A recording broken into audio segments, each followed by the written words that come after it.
من ربك؟ فيقول ربي الله. ما دينك؟ ديني الإسلام. ما هذا الرجل الذي بعث فيكم؟ هو رسول الله. وما يدريك؟ قرأت كتاب الله فآمنت به وصدقت، وبالتالي يكون قد نجح في الامتحان، فيفسح له في قبره مد بصره، ويصله شيء من ريح الجنة وطيبها، وينادي مناد في السماء أن صدق عبدي، فافرشوه من الجنة وافتحوا له بابا إليها. ثم يأتيه رجل حسن الوجه والمنظر فيقول له أنا عملك الصالح. أما الكافر فيأتيه الملكان ويسألانه من ربك؟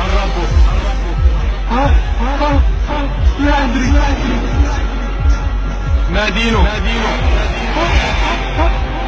لا أدري. ما هذا الرجل الذي يعيش فيكم؟ لا أدري. فيقال له لا داعي.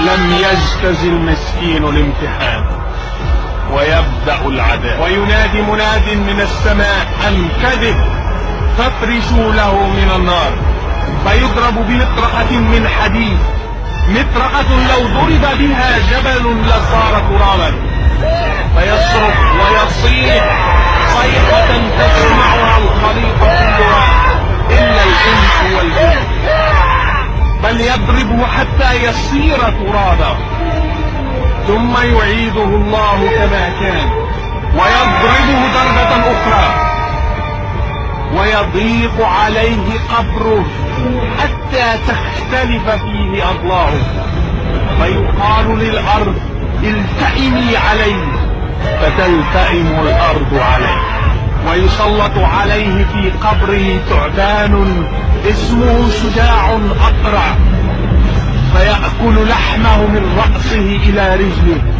ثم يكسى اللحم، وهكذا. ثم يأتيه رجل قبيح الوجه قبيح الثياب نتن الرائحة، فيقول